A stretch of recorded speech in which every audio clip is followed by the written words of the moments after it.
when you do pilots, let's say, with startups or other partners, how are you measuring success, failure of those things? At Mastercard, we have a framework called Studio, which is based on lean product design. So every initiative that we look at is always going to be first and foremost addressing a very material opportunity space that's strategically aligned to what we want to do or where we work. We're continuously leveraging kind of experimentation to really determine, is there true desirability? Is it actually feasible for us to put that into market? That's when we're looking at who do we partner with? Do we decide to build? Do we partner with an external entity? And then also, is this really viable for us? And that goes through the various kind of testing cycles as you traditionally would in lean. We do have zombie projects, but what we've instated now, one of my colleagues who manages that transformation effort, is a tool that is now tracking across those metrics of kind of materiality, velocity, and quality of a product, so that at a push of a button, our leadership has visibility into their portfolio metrics that are reviewed at a quarterly basis, which will ultimately, I think, get to us killing things a lot faster and putting those zombie projects to bed.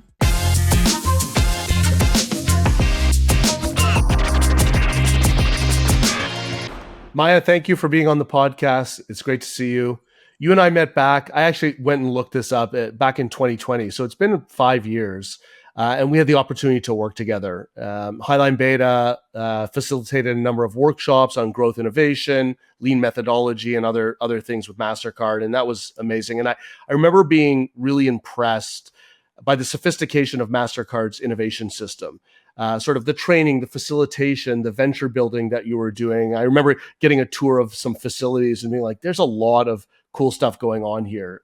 I know that was a long time ago. I'm sure a lot has happened since then. So I'm excited to jump into that and get started. So first question, I know you actually recently, about 6 months ago, changed roles. So curious about what you're focused on today. Thanks for having me, first and foremost, and really lovely to reconnect.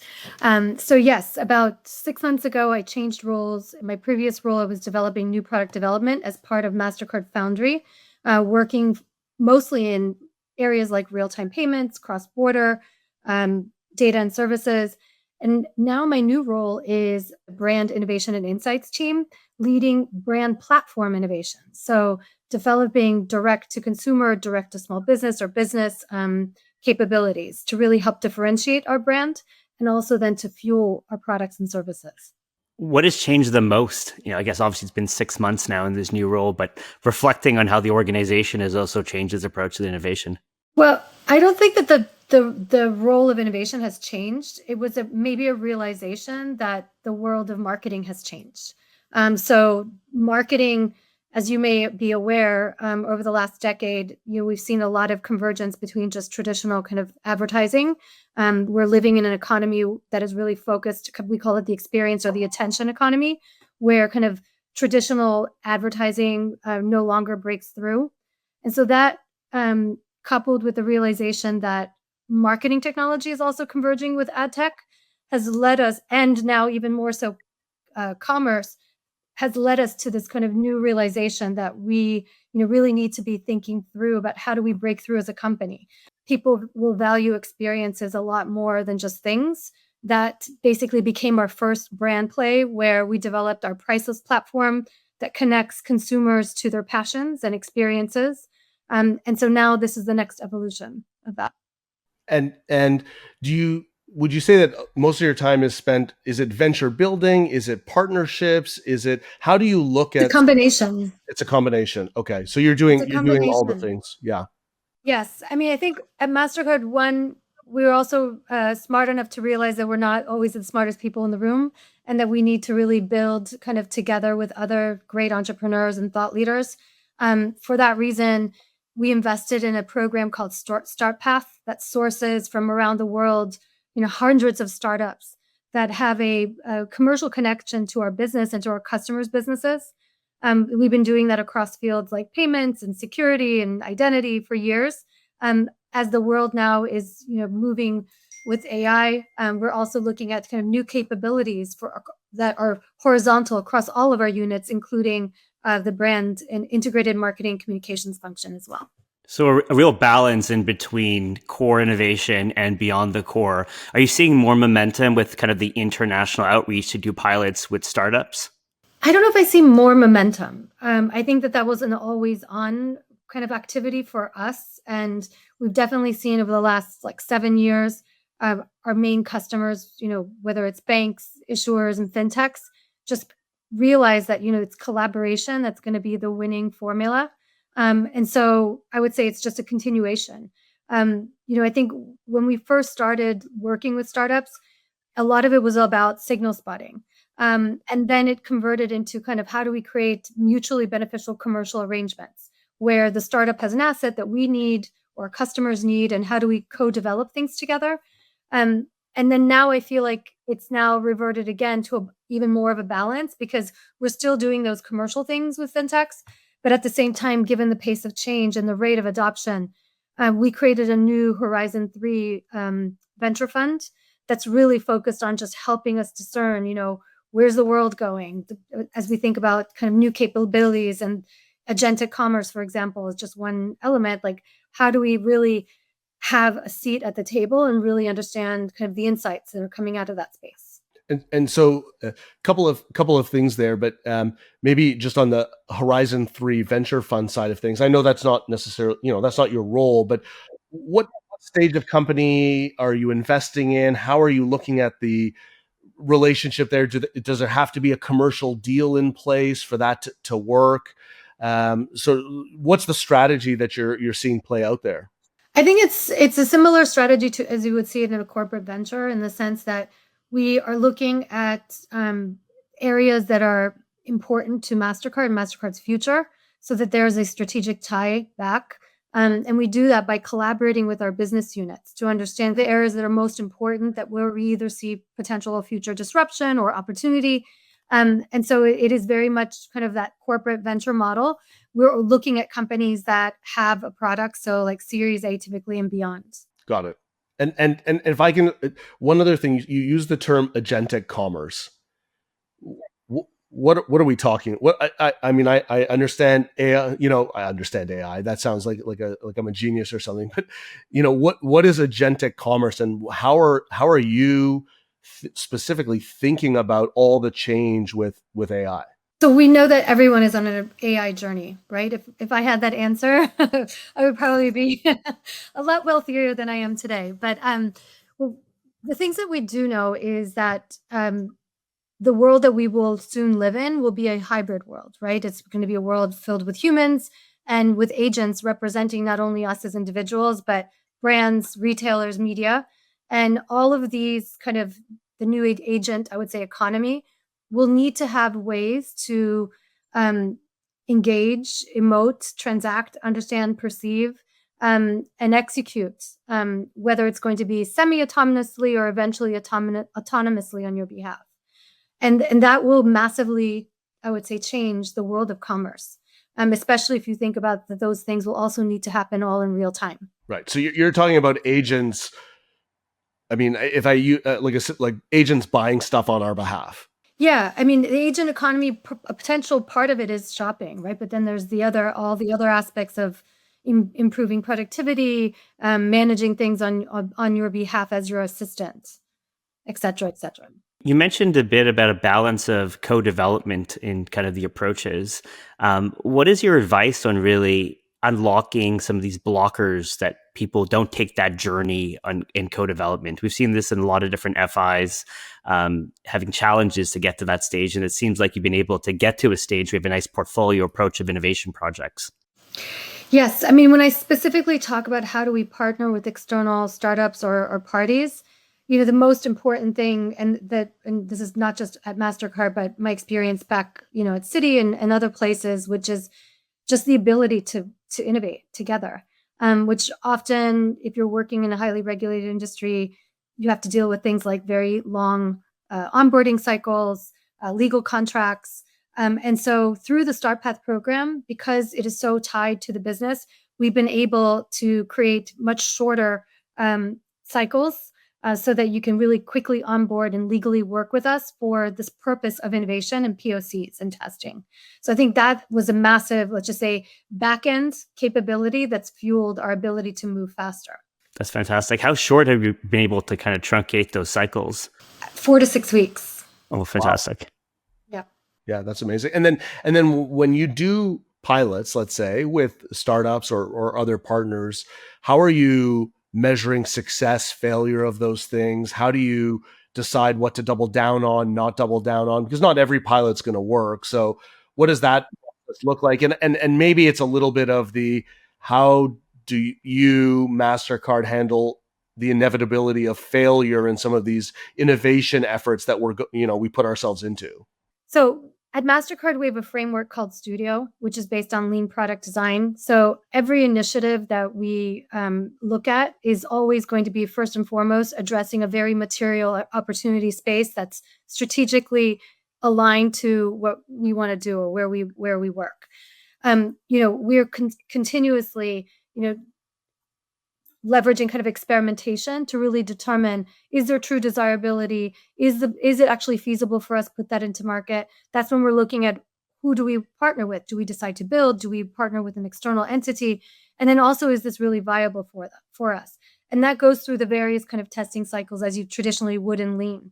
I think areas of opportunity for us could definitely be, shutting things down faster.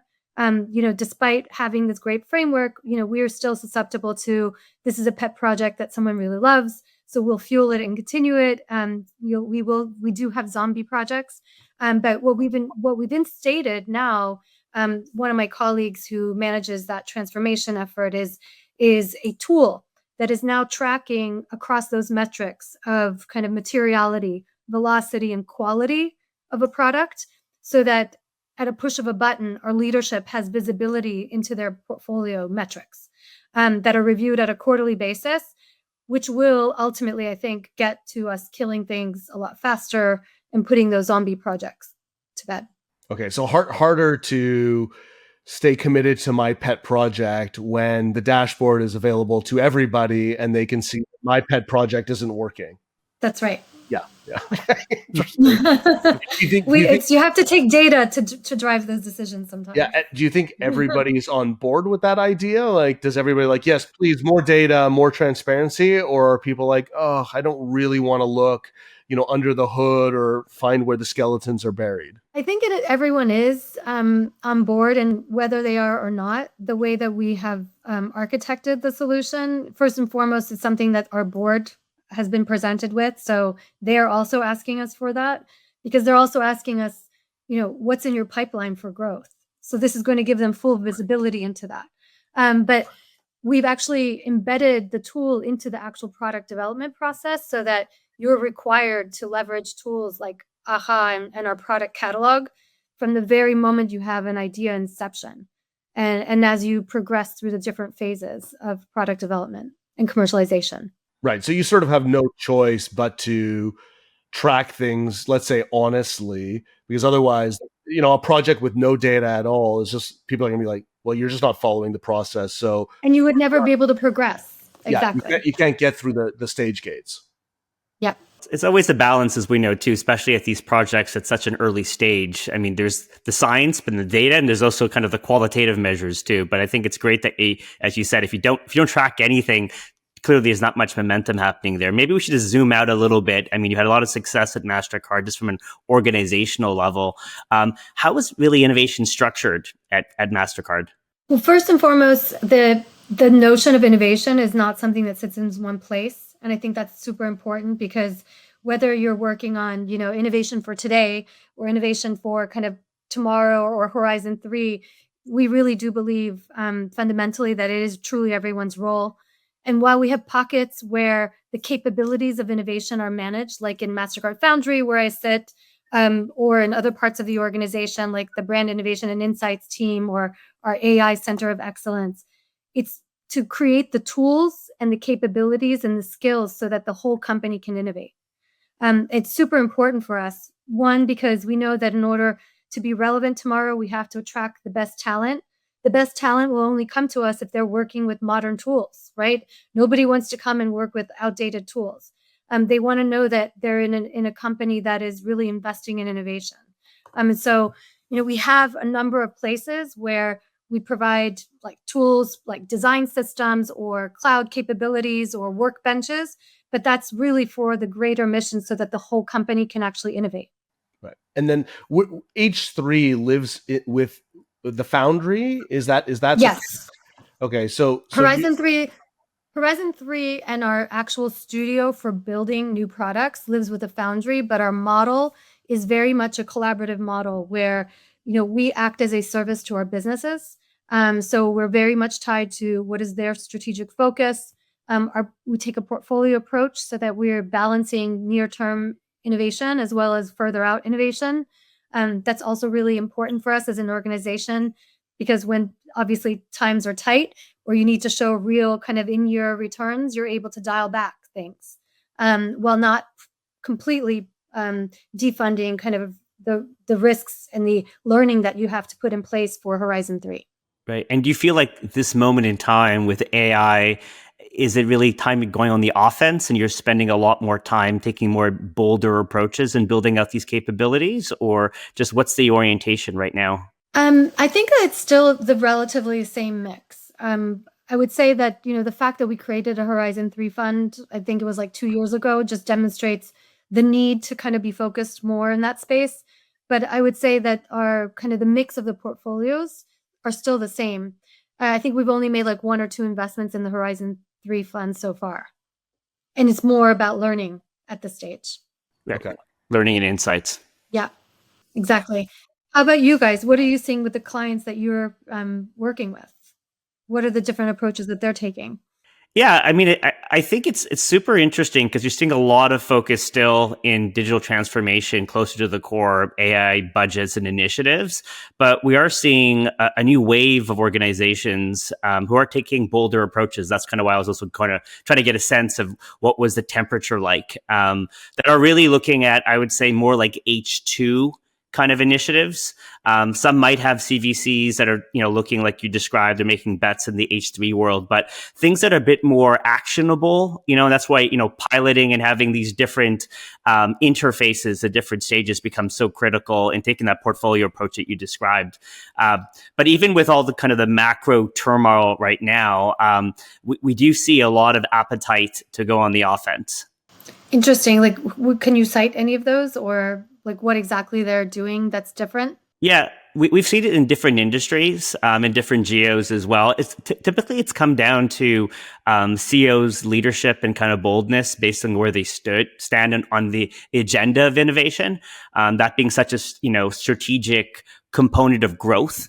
And I think that's, again, it's everything's happening so quickly now. And you mentioned, I think, a really important point of having always the cutting edge tools to attract talent and really connect different parts of the business. And I think, people can cut through some of the noise of what's real and what's not real. And sometimes you have to make some bold stance also to attract great talent to want to work within and partner within. So I think it also has an external kind of brand equity perspective too. I know, Ben, do you have anything you want to add to that?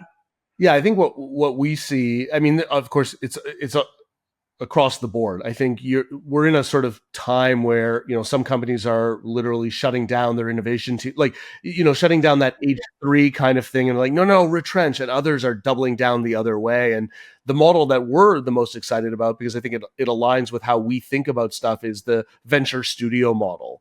So it's a corporate saying, let's go build ventures, not necessarily spin them out per se, but let's go build ventures, literally beyond our core, that should have strategic value back to our core business, but aren't necessarily connected to a business unit. They might be servicing the same customer, but in a different way, or a different customer. So, we're seeing those examples, like working with 1848 Ventures, which is a venture studio that does B2B SaaS around AI. So B2B SaaS, but they were created by Westfield Insurance. So it's an insurance company that said, we want to go support our customers and different types of customers in a different way by solving new problems, basically. So that model is interesting for us as venture builders and venture investors who are looking for strategic value from the core, but in that H2 to H3 window.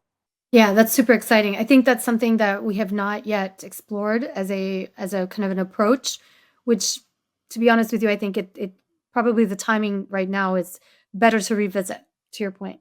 Yeah, I think it's again, we see some companies that are interested in that, others that are not. I think the balance between sort of beyond the core growth type stuff and core incremental innovation, which is of course super important.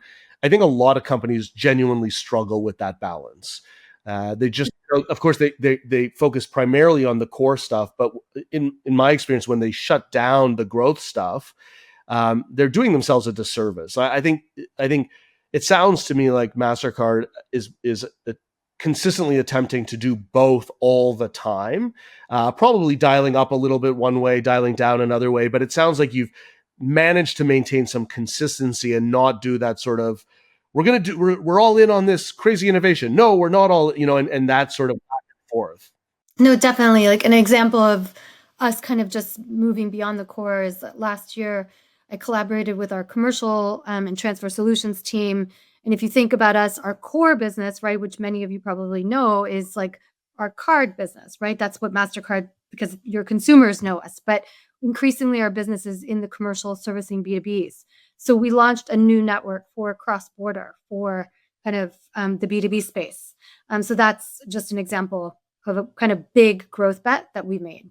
Yeah, the other thing you mentioned earlier about getting faster at killing initiatives or certain co-builds, we're also seeing an approach of maybe spitting out some of those opportunities. Maybe that's the right outcome, opposed to just purely killing it. How do you leverage the asset on the outside or find some way to divest it, but still get some insights? And so, that's also another hybrid way that it doesn't have to get down to H3 or as robust as building a corporate venture studio. But we've seen that lately even becoming an interesting way to really tap into external talent, but also keep talent that's going to leave still within the ecosystem of the organization. Yeah, I think we had one investment that was in the data space, but we did it together with IBM. That was that type of effort, but it didn't start as an internal project. It started more as a partnership. I think for us, probably why it's been difficult to work in the space is that we take data privacy and data. We have a lot of on-soil data requirements that make it very difficult for us to kind of look at things like spin-outs or kind of the venture building approach, right, versus potentially other industries. Do you when you work with startups, because that's they're on the outside, is their first ask, can you give us all your data, or is their first ask, can you give us all your customers? Because you have tons of both. So which one do startups ask for the most? Usually when we work with startups, particularly in the Start Path program, it's because we are helping them scale through our network so that they can access our customer base. And therefore they're coming in and they're abiding by the security requirements that we maintain. And so, of course, they would love to have our data, meaning everyone wants to collaborate in this new world, right? And with data in a safe way. But we very much stay true to those kind of privacy principles that we have. And increasingly, we're experimenting with privacy enhancing technologies that would enable us to kind of collaborate and share data in a way that would never move or kind of be de-anonymized. How do you really measure the success in between these different horizons and kind of managing innovation on the core and this balanced approach with on the outside? Do you have any advice, or has that changed over time for you? I think so. The principles that we brought into our portfolio, and Ken Moore, who leads is our chief innovation officer, he'll often speak about the balance between creativity and commerciality. Without commerciality, that's when you see a lot of like venture studios or kind of the kind of innovation units really fold. If you over rotate on just creativity and looking at Horizon 3 and things like that. So for us, materialities is the first thing that we have to demonstrate when we're creating the business case, the opportunity, and then we have to demonstrate throughout the kind of testing cycle, why do we continue to feel confident that this is going to be viable for us? Otherwise, it doesn't just move forward. Yeah, so that would probably be the biggest thing. What is a Maya? What is a just to get tactical? What is a testing cycle? I'm sure it varies, but what does that look like? Is that a week of rapid prototyping? Is that a year of testing in live with customers? And how does that speak to like materiality? Makes sense to me, but what are the thresholds for that? Is it, we can make an argument that this will generate X dollars for the business or save Y dollars? Or I'm curious about that sort of testing process to materiality. We don't really focus on the cost saves. That's probably done in another part of the business that's focusing on transformation. For us, it's in Foundry, at least working with our business units, it's all about net new growth. So the threshold for a net new initiative is at least a $50 million opportunity in year 3. And so, that's what we're looking at because of the size of our business, and then and then of course the experimentation really depends. Are you doing a direct to consumer? Or are you doing a B2B play? Getting access, as you know, to B2B customers takes sometimes a lot longer, and that will slow us down a bit. But we very much have a kind of prototype to learn approach, which is multiple different types of experiments. But again, making sure that we're doing that with our customers. And so the sometimes what takes the longest is just making sure we're getting in front of our customers and making sure that we also have the right customer who can also innovate with us and our timelines. That's, I think, an opportunity for, I would say, the whole industry to think through.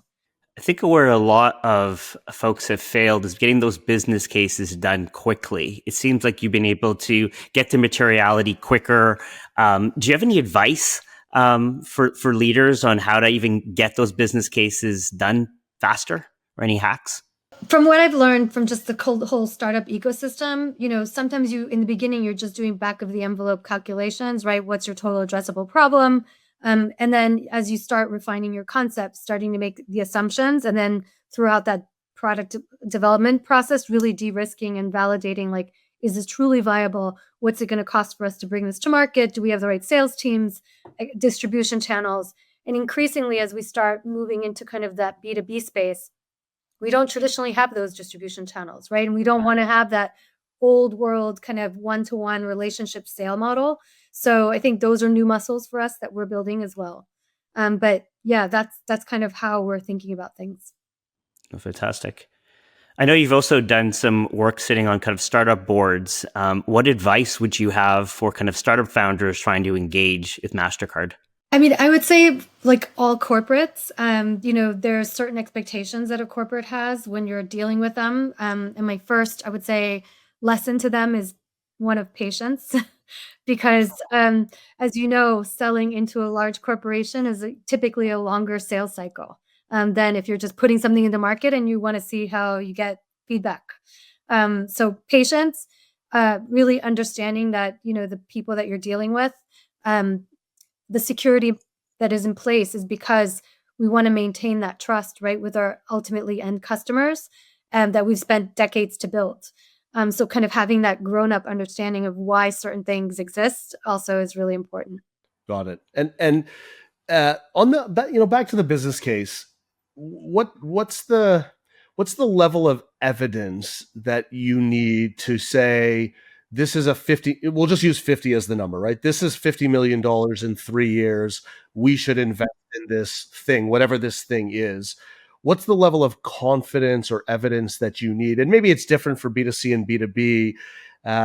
How, like, have you tested it in market? Is it live? Is it generating revenue for you? Like, how much confidence is needed for you to be able to get in front of leadership and say, we've got to make this bet? So when we're doing, typically in like our prototyping phase, we're doing a number of different experiments, right? Where we're not only doing kind of pricing analysis to understand kind of where would we price this in the market based on like landscape research and inferring from existing solutions, but then we will directly engage with potential kind of customer targets to determine a price range and to determine an actual willingness to pay. And some of the key kind of markers that we need to have is we need to, before we decide that we're going to commercialize something, we need to have customers that are going into market with us and are signing actual agreements with us. So at least 2 customers, right, are signing up for a service at a certain cost. And that's giving us indication, not just the conversations we're having, but they're actually taking those steps to do so. Right. So you're securing customers, maybe it's through LOI, or maybe it's like an actual contract of we're delivering this, you customer will pay us Y. It's a contract and you're targeting at least is that more on the enterprise side or even on the SMB side? You're like, at minimum, we need 2 to give us the confidence that that price times that customer times that number of customers that look like that gives us a market. Yeah, in terms of market test partners or customers, we need at least 2 to move into that phase as signing customers that are paying customers. Right. Got it. And is there a favorite sort of fast test that because I know you do a lot of prototyping, experimentation. Is there one that you've said we always use the landing page, we always use the false, we always use this because it consistently gives us data, qualitative and quantitative, that we value? I mean, I would say if it's a consumer offering, the landing page has been the most, quickest, right, determinant of demand. But to get to the answer around willingness to pay and kind of over the line for us, because we are typically a B2B2C company, even though we're always testing for the little c, is, getting that customer, which is typically just a lot of sales conversations to get them to sign up. And that's where the funnel's long. Right. But that's an interesting point because you're B2B2C. So you're doing a lot of consumer testing to validate if the end consumer is interested in the value proposition or what have you. But ultimately, then you have to sell that through more often than not into a business. So it's B2B sales calls after you've done, that scrappy rapid consumer testing. That's right. Like now we have a beta that's live. It's a small business AI assistant. We're evolving it, and it's exactly that. We know that we need to demonstrate that the small business needs and wants this. We use that data to demonstrate to our customers, who will ultimately be the paying customers for this, so that they understand that their customers will want it.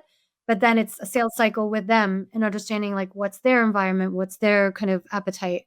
Right. Do you do a lot of the consumer testing on brand, so consumer knows it's Mastercard, or do you do a lot of it off brand? Not always. Both. Sometimes on, sometimes off.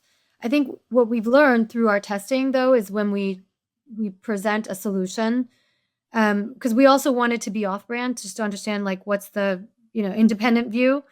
But a lot of what we are is a company that provides security solutions, that provides trust. The nature of our franchise is really about maintaining that balance, between merchants, issuers, consumers, even our commercial network is as well.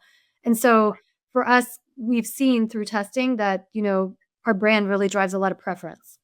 Yeah, we've done a lot of testing in the past where we'll start off brand for a customer, just so that we have complete control over it. They don't get nervous about legal compliance, any of those things. And you get sort of conversion data, let's say on something consumer, whether it's an ad or a landing page or what have you. And then you put it on brand, and the numbers usually go up if that brand is well known, but also trusted, and that trust drives increased conversion. So you probably see a similar pattern. Absolutely. Especially now with some of these AI solutions, right? People are still unclear with how their data is being used. They don't trust AI, but a lot of times, a larger kind of entity, which is also why it's riskier and why we need to make sure that we're doing things properly. They have more trust, right? Working with someone that has traditionally been responsible. You've had such a portfolio of successes and lessons learned over the last, 6+ years at Mastercard, but maybe you can walk us through a recent example of something that you're really proud of or really excited about, how it worked. How it worked? I mean, the one that I just mentioned to you before, which is our net new, it's called Mastercard Move for Commercial Payments, which is all about, moving money across border, but money essentially creating a network for large payments. So the billions and trillions of dollars that are moved between institutions and businesses. As the world goes more real time, we know that those payments also need to move real time, cross border, because they're going to have a massive impact on how small businesses can transact and get paid faster. It's also going to have massive impact in terms of, the efficiencies in supply chains. And so, for me, that was like a huge thing. It was a brand new network that has huge opportunity for the global economy. And how many different groups of innovation groups with it across, Mastercard was involved in that? Was it cross collaborative or? Yes, it was 3 business units. So the business unit that I was part of, which is Foundry, the innovation, and then our commercial and our transfer solutions teams, and then their tech teams, which sit in programs within those business units. Yeah, I think that's the thing I wanted to kind of pull out a bit, because we've seen a lot more of how you can galvanize different innovation groups to really have kind of a more substantial win and build more momentum, and certainly share in the success. And, to Ben's point early too, trying to unlock, faster distribution throughout the overall network. Yes, absolutely. Is it challenging sometimes to convince business units to do the sort of growth beyond the core type stuff while they're working, I assume, very hard on just keeping not keeping the lights on, but keeping the business operating? Like that's the day job. So are there ways that you've managed to get business units excited and on board with maybe what can feel like a little bit more risk? Sure. I mean, I think everyone knows that at least in this use case that I shared with you, everyone knows that the total addressable problem in the kind of cross-border as well as in the B2B space is just massive. So didn't need to convince them from the opportunity. It was more about how did we influence and demonstrate to them that we could create a concept to actually, take a bite out of it. And that Mastercard, who's traditionally probably known more for consumer payments, could be even in the consideration set.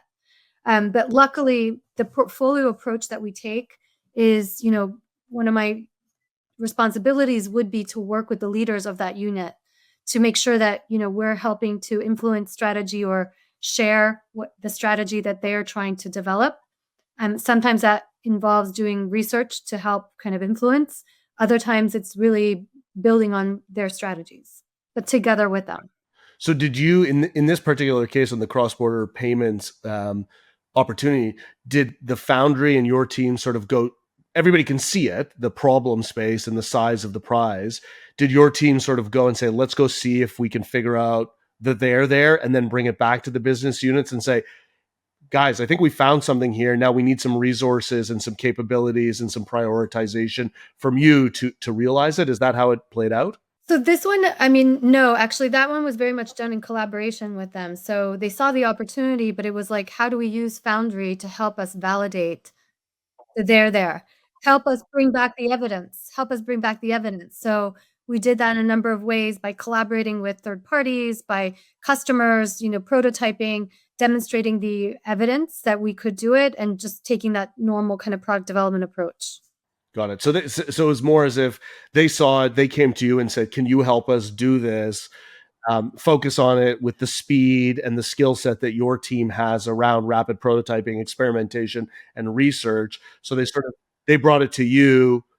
You were able to do a bunch of that work and then collaborate back with them to work on the commercialization. Yes, I mean, we don't do things separate from them. So our model of innovation is that those business units are involved with us. So we're creating the experiments together. We're building together the business cases. We're, thinking through like, how would we actually bring this to market? It's not like, give it to us and we'll go off on the side. Like everything that we do is very much embedded. And I think that's why the model succeeds. Because in the past, in other organizations where I've worked, you had the kind of model where we go off on our own and then you get organ rejection because it kind of wasn't thought of here. And so that's one of the ways that we kind of have been able to get success and launch things and commercialize things. Okay. What about, is it co-funded as well with the different groups? Yes, it is. Okay. So Foundry exists to help Mastercard de-risk new spaces. So we have our own resources. And therefore, when people come to us with ideas, it's not just come and do this for our behalf. We need to see that there's a material opportunity, and we will co-invest in an opportunity, both funding and resources to explore it. Fantastic. What happens in the situation of having to, kill a project, or, some of the lessons learned when you're co-funding a project? Is there ever a bit of a wrangle between maybe one group wants to own it going forward, or it's a collective decision to shut down a project? Well, when it comes to kind of co-owning the project, we co-own it in terms of seeing it through what we call market de-risking. And we never claim that we will be the future P&L owner. And I think that also really helps the relationship up front, because there's no competition. We're here to help our business units succeed and de-risk opportunities. And that's why we're funded, and they come to us to work with us so that we don't have to disrupt their day-to-day operations.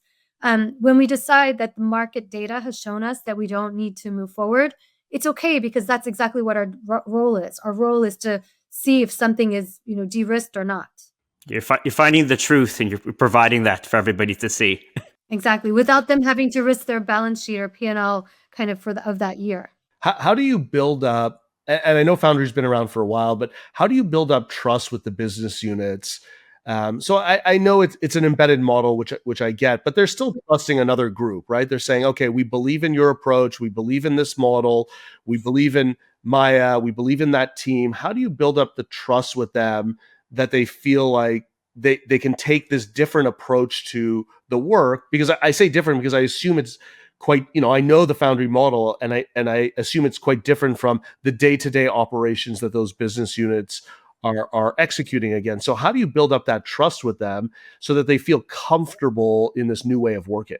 I mean, I think that, again, as you said, our model has been around now for a while within Mastercard. I believe that the reason why it was successful from the beginning is that, we are here to help them succeed, and ultimately to help Mastercard and our customers succeed. And that's the approach we take. So we're not here to compete. We don't take credit. Even when something succeeds, I think not even a little bit of credit, like not even a smidge, a little bit. But I mean, I would say that we often get paid in internal accolades to say we did this because we worked with Foundry.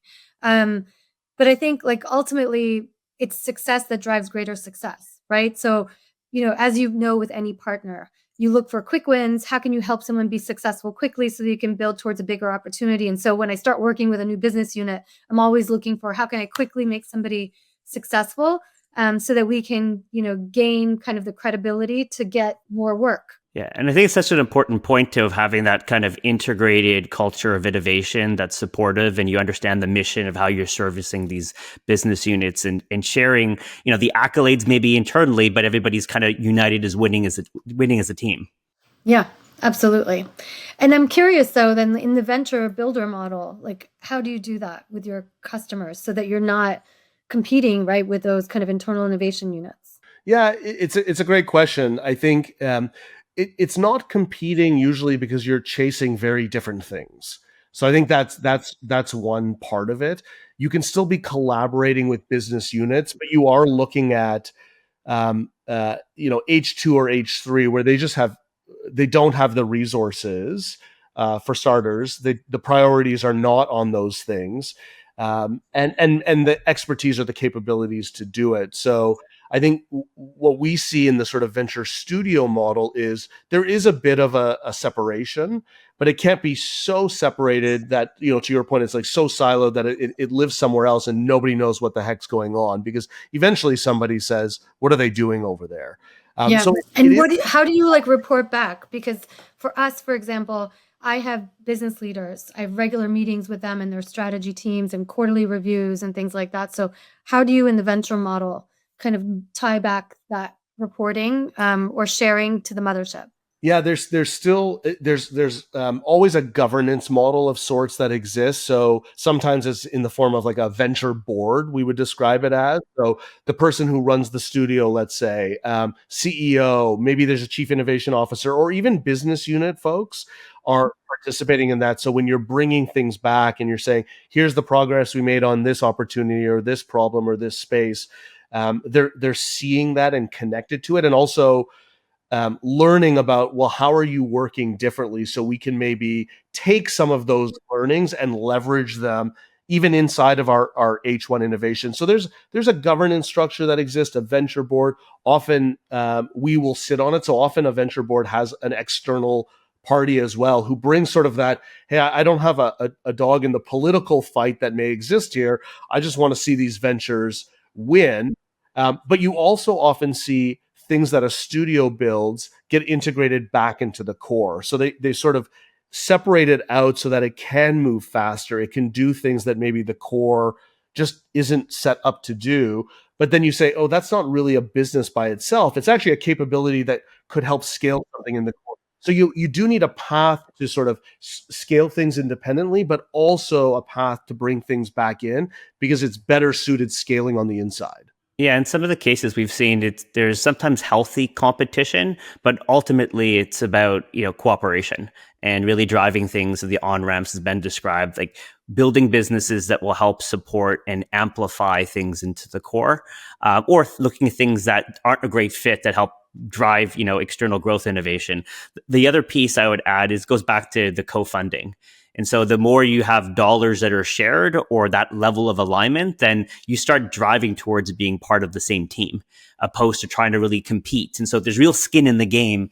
And we've seen sometimes challenges with some studios that are really funded purely on the outside, have their own mandate, and then they become really competitive to kind of core innovation groups. And the other hack that we've also seen is, how do you also get people from the inside to be seconded on the outside, and building back to Ben's comment earlier about having trust, right? That takes time. And I think it takes shared wins, but also shared lessons learned from things that didn't win. So all that kind of knowledge, and I think the construct of the governance model is probably the most important unlock, to have that kind of balance in the force. That's probably one of the biggest learnings we had, those governance models. Like, I think in our early days, we didn't necessarily have those right structures. And while ideas might have been great, not having that alignment is so key. It was a massive learning for us for other portfolio initiatives.